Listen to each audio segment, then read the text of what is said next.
I'm super excited to take 10 minutes to say 2 sentences.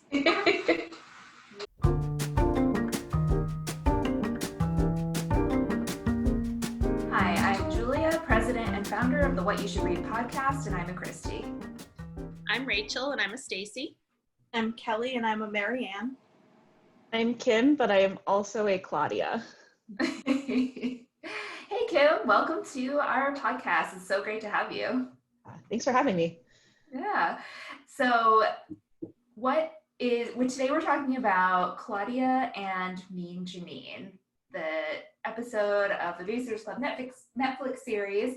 And Kim, I'm just curious what your relationship with the Babysitters Club books is. Did you read them when you were growing up?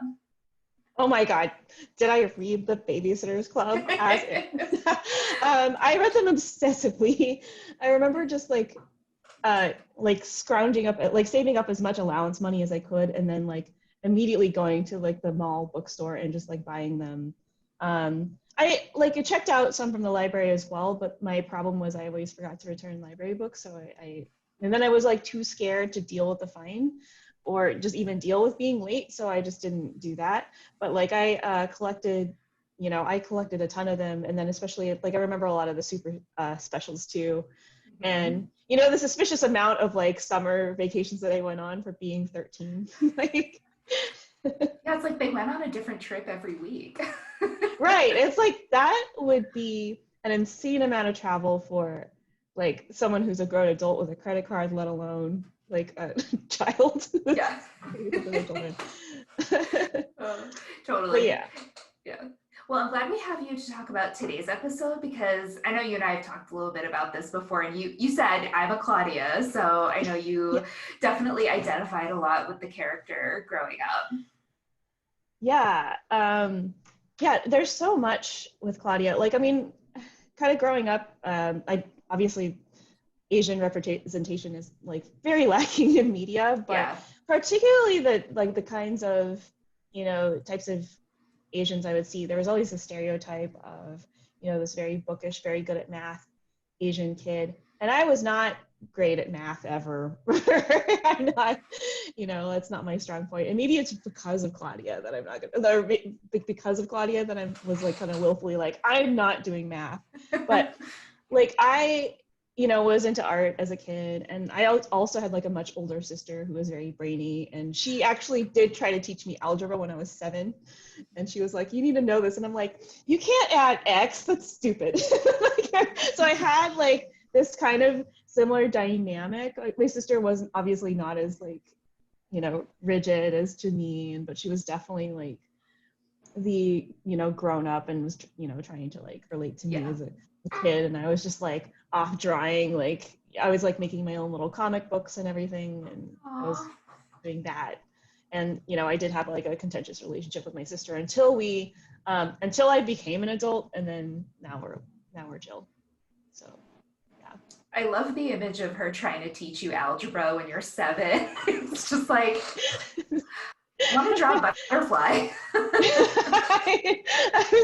I was so like, this is like, if I wouldn't say it was BS because I didn't know that word at the time, but I was just like, you can't do this. That's so funny. So we are going to talk about the episode. So first we'll start by just sort of going around and giving our initial thoughts, what we thought of the episode. So Kim, do you want to go first as the guest? I feel bad because I feel like I'm going to monopolize everything, but I have so much to say about this episode. And a lot of it will be out of order, but I apologize. But one thing that really struck me is the big difference between this Netflix series episode and then the book is just the whole tie-in with the concentration camps, the internment camps.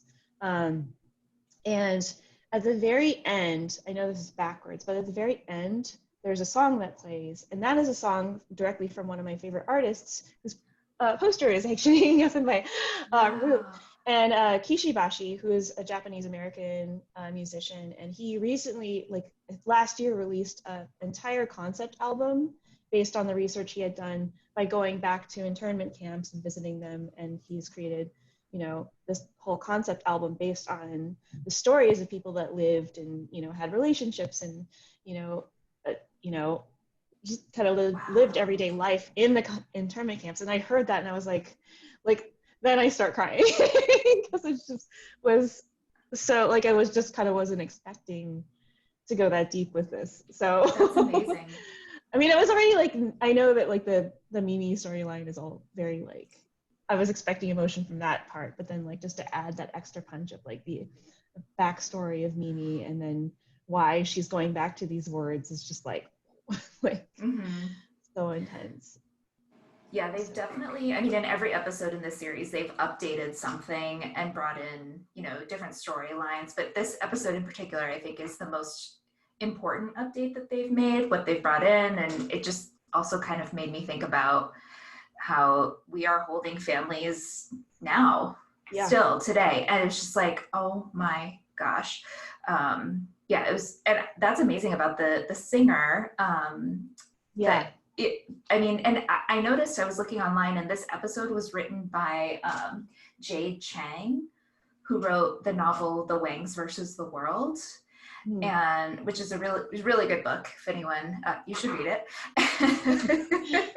But yeah, I thought she just did such an excellent job bringing that new element in, and it added a whole other layer to the episode. Just so good.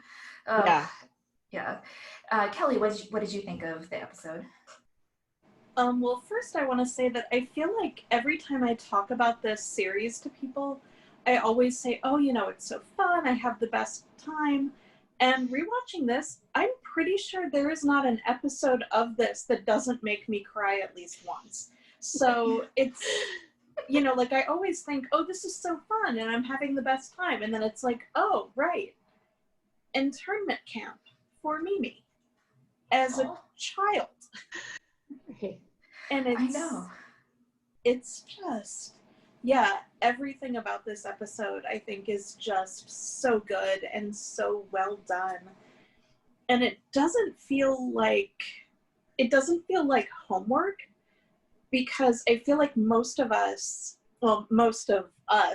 people, you know, our age-ish, you know about the internment camps, but I feel like maybe it's just starting to be discussed more, I guess, because of everything else that's going on and the parallels. So the way they worked that in here, though, is so natural and so seamless, I guess, that it doesn't feel like there's probably no nice way to say this. It doesn't feel like a conservative watching this show is going to be like those stupid liberals coming up with everything to bash, you know, good Americans. I was trying to think of a good way to say it, and I don't think there is one. I feel like they find something to complain about. This is probably not their show. No. I mean, they probably stopped watching after the trans kid, if they made it that far. Yeah. But the way they introduced that with Janine explaining everything to Claudia and like what the words meant, like you said, Kim. And then when Claudia's like, I can't believe they did this, and Janine's like, I can't believe they still are. Yeah. I feel like every time that just hits me right in the feelings, and it's just, we're never getting better, are we? Like, we're never gonna get there. Yeah, it does feel like just history keeps repeating itself, and it's like, when do we as human beings learn? Yeah. Such a fun show. I'm sorry, guys. It's such a delight, except for the parts where I'm, you know, crying.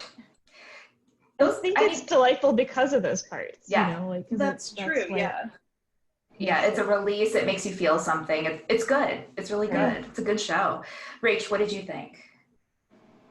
Definitely agree with everything that Kim and Kelly said, as well as the acting in this episode was so good. I mean, Momota Tamada just blew it out of the park. I mean, she was so great. Every line delivery was really good. I was very proud of her, not knowing her on a personal level, but just like seeing a young actor like do really well. I loved that. And then also the young actress who played Janine, I'm sorry, I don't remember her name, but she was so good, so funny. Her line delivery, Yeah. especially the line, "Who's Trevor?" was my favorite funny line in the episode. I actually think I texted that line to Kim Yeah. while I was rewatching. Absolute confusion on her face, like, "Who's Trevor?" She'd already forgotten about him. Can I sidebar a little bit, just like the updates? I love what they've done with Trevor Sanborn in particular, because I remember him being like, I don't remember him too well from the books, but I think he was just like a cute jock or whatever. And like, it makes so much sense for him to be like some like wealthy art dork. That I feel like Claudia would have a crush on this kid as someone who is like had a number of crushes on, you know, kind of dense art boys, like or like pretentious art boys, like growing up in my life. Like that seems to ring so much more true to me than like the original book. It really is, though. I mean, let's talk about like the first scene. Yeah, so in the scene where he is at her house and they're looking at her art and he's giving her feedback and he goes, "I shouldn't tell you this, but one of the judges is the director of the fancy art camp in New Haven." And she's like, "In case you didn't know, New Haven is people call Yale." And I was just like, it's Connecticut kids. I'm just... I feel like this is exactly the type of thing that like she would, like, I remember one of the biggest issues with the book series is just like the kids would say like, "Oh, she's sophisticated" or whatever, but like this is them acting like they're sophisticated when they're just kids. It's like this was just so much more like a really good portrayal of that. Yeah, and so then Janine comes in and kind of just deflates Claudia's balloon just so expertly and kind of says like, "So what are you really saying with your art? Are you commenting on American consumerism in a way that hasn't been done before?" Just like being what Claudia perceives as mean, right? Which I guess that's the title of the episode, is Claudia and Mean Janine. So do we think Janine is mean? I guess she's not like kind in that scene, but she's honest, right? She's frank. Mm-hmm. I think what is meaner, I had such a reaction to when Claudia, jumping ahead, when Claudia exhibits, you know, and she's in middle school, and then these like judges of this contest, I guess we're saying more or less the same things as Janine was saying, but in such a mean way. I'm like, what? Why are you grilling her about the intent of her art? She's in middle school. Like, what's wrong with you grown-ups? Like, I thought they were mean. So I would title this episode Claudia and Janine and the Mean Art Critics. I took that as, well, yes, I think they were kind of harsh for a 12-year-old. I took that as her recognizing talent in Claudia and wanting to challenge her to see if this kid really was as talented as she thought on first seeing the art. That was how I took that. But I do think that she was a little harsh for her. A little, yeah. I think it's just representative of like where they live in Connecticut. Probably all kids are expected to be advanced and outstanding in everything they do. I mean, she's doing an art show and she's 12. So right away it's like the pressure, you know, and if she doesn't get into this fancy art school, you know, who knows? But it just seemed like there was already so much pressure. And I just felt like Stony Brook strikes me as like everyone's going to a prep school. Like it's just and like her parents also expect excellence, right, in school. So I don't know, maybe Claudia puts that on herself too. If I'm like excellent at art, if I get into this New Haven, Yale camp, maybe they'll, I don't know. I'm just making stuff up, but yeah. I think there's that scene, but then there's also the scene where they're playing like Trivial Pursuit, or I guess whatever the version they could say on the air, where they had like quizzed her about, like Janine quizzed her about like this artistic style, and she, you know, just which led to the big fight, which led to the which maybe led to the stroke happening. Probably not, but like was associated with the stroke happening. But that is a classic example of like, I don't think Janine's intent was to be mean. It was like from her perspective, it was like, here, I am trying to relate to you. And then, you know, but just like a classic example of like just the different languages they speak.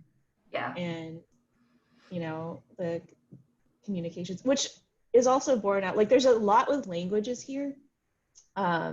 In this episode, there's the different sort of communication styles of Janine and Claudia.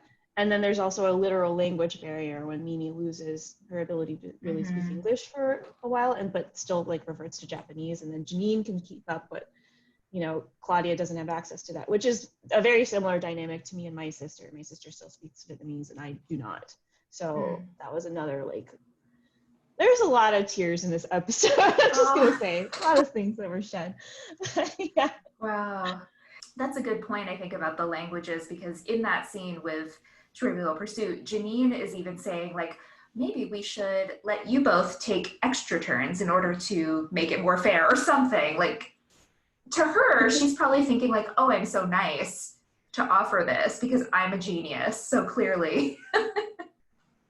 But Claudia obviously takes it as like, you're being very smug and snotty and you embarrass me in front of Trevor, and then we get who's Trevor. Iconic. Yeah, so good. But yeah, that's the scene where kind of the pivotal scene. Mimi goes upstairs and she falls and they have to take her to the hospital. I was glad that they didn't like linger on, because you said, Kim, oh, maybe caused by the fight, but probably not. Like, definitely not. But like, I feel like in other shows, they may have made that a thing, like the girls feeling guilty or whatever. But they didn't really make that, you know, a thing, which I was glad about. I'm trying to remember if in the book that was the case, because I didn't get a chance to reread it beforehand, but I feel like there was maybe a little more. It might have been. I don't remember. Any thoughts on any of that before we keep going?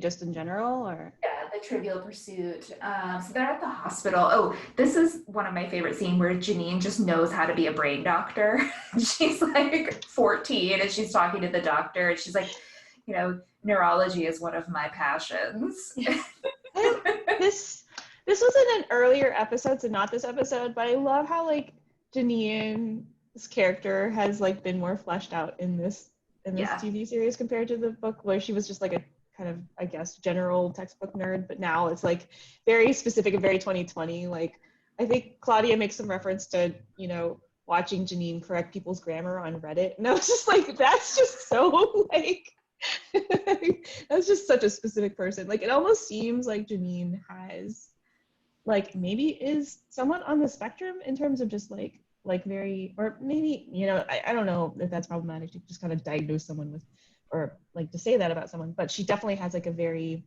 like literal way of you know, transacting with the world that is so different from the way Claudia relates to the world and the way Mimi kind of communicates as well. So it's really interesting to see. There's a throwaway line in the pilot, something about how they have a landline because they needed some fancy package for Janine's nerd servers. So it's a little bit of headcanon for me that she's also in her spare time a white hat hacker who like breaks into things and explains how to fix their security. I mean, there's no reason to think that really, but I'm kind of thinking it because that seems like something she'd do for fun. That would be great. I would love that spin-off series, actually. That was like such a clever way of like justifying the phone, because like there's not really a way around, like, because like what is the Babysitter's Club without the phone and people running to grab it versus like their cell phones. So that was a cool line. I do love the idea of Janine just on Reddit and she's just like YOU_RE send. Like, you know she's that person. But yeah, this scene in the hospital struck me too because I feel like Claudia is such an outsider in her family, and she can't go into the room to see Mimi because it's a restricted area for anyone under 14, I think. And so Janine and her parents go in, and Claudia says something like, the one person in my family who would have stayed would have been Mimi. And it just like highlighted again how Claudia feels so close to Mimi, and Mimi understands her, and she feels a little bit outside of the other family members. So it was that was a sad kind of moment right there. Yeah. Claudia. Yeah. And then later on, they're back at the house, and Claudia is trying to put a positive spin. She's like, oh, Mimi's going to be fine. She'll be great. And Janine's like, she's 83 years old. She probably won't recover fully. It's just like, Janine tells it like it is. Maybe just Claudia and emotionally unintelligent Janine is like a better title. I think she's definitely, Janine is lawful neutral, I would say. Oh, yeah. That's what I would say. Or maybe true neutral. I don't know. Oh, one or Not the lawful. I yeah. think lawful. She definitely, because like she definitely is more black and white than she is. Yeah. She sees gray. She doesn't really see the gray as much, I feel like. Yeah. But then I think the scene Claudia is actually the mean one, because she says something like, Mimi loves me more than you, and this is why. It's just like, ow. That is true, because because I feel like Janine doesn't know the emotional impact of the things that she says. Yeah. Whereas Claudia does know the emotional impact and wields those words in order to cause this emotional effect. And, it's mean. It's not like, she's not a cruel person or anything by any means, but she knows she should know better. Yeah. Yeah, Claudia knows how to use her words, and she does wield them intentfully, for sure. In a lot of other episodes too. I mean, when she's talking to Christy, she really stands up to Christy. She stands up to her friends all the time, and doesn't mince words either. And I think she and Janine kind of have that in common, but like you said, Janine is just stating facts in her mind, whereas Claudia is infusing it with emotion. Yeah, so I think the next scene in this storyline is, I think everyone brings over food, right, for the girls. So all the babysitters come over with their parents, and they have a big party. This time Janine is the outsider. Yeah. Really. And then there's two scenes here. So there's the one with the kids up in their room, and they're making cards for Mimi, and the brother, Sam, Christy's What was brother. up with the height? Well, he drew a blender? Yeah. That was like, just like, and Stacy is just like, oh, wow, you drew a blender. He's like, yeah, it's this thing I draw. Oh, God. I did like the brother-sister dynamic, though, of him and Christy in that scene. They have a little funny interaction. It's like a contrast to Claudia and her sister, right? Like, they don't have that easy banter the way that Christy and, like, Sam can hang out with his sister and her friends, and Janine's just kind of, like, on the outside looking in. Yeah. Sitting downstairs with the parents at the bottom of the stairs. I love that scene with Liz Thomas and Richard Spier. They're like, having their talk, and then the phone rings, and you see Janine was behind them the whole time, just like hanging out, just lurking, like she does on Reddit, waiting to correct people's grammar. Poor Janine. Yeah. So the phone rings, and then they go back to the hospital. Mimi's woken up, which is good, but she's still not talking, and Claudia visits her and gets really scared because Mimi's not making sense. And then eventually Janine is able to figure out a way to help Mimi communicate. This was different in the book, right? Because in the book, Claudia figures out how to get Mimi to communicate through blinking. Yeah. And in the episode, Janine says, why don't you, Claudia, show her some drawings, and let's see if she can, like, because Janine reads textbooks for fun and probably read this in some brain surgery textbook. And yeah, this is the scene where you were mentioning, Kim, how Janine is able to talk to Mimi in Japanese, and she learns that Mimi is recalling some old memories of when she was a child in the internment camps during World War II. And this is kind of the pivotal scene in the episode where Janine and Claudia start to talk about some real-ish and start to understand each other a little better. Yeah, like it also just kind of the Claudia being surprised at not knowing this about Mimi, and then Janine explaining that Mimi doesn't like to talk about those days. That is very like the things that people talk about and the things that people don't. That's another kind of tie-in with the communication sort of theme of this episode. Like I remember just like like my mom talks a lot about things that happened to her like during when she was fleeing Vietnam, and then my dad never talks about that. So it's like very like you kind of get this dynamic a lot with I guess people who go through trauma, not necessarily all Asians or whatever, but just people that go through this sort of traumatic period, and then what they do tell their children or their grandchildren, and what they don't talk about. Wow. Yeah, communication, and that is the theme of the episode. You're right. Wow, amazing. I mean, I feel like what it is Janine is trying so hard to connect with people this episode, like with Claudia about art, and downstairs at the party, like she's down there with the adults. She's not in her room by herself. I mean, obviously she's not with Claudia and her friends, but like she's not by herself. She's trying to be with people.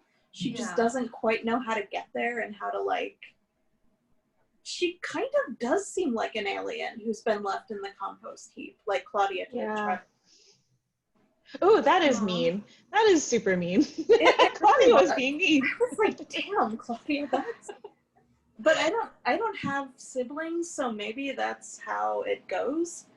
But siblings say, I don't know, we have siblings here. What do you hash out anything? Like I know I was super mean to my sister.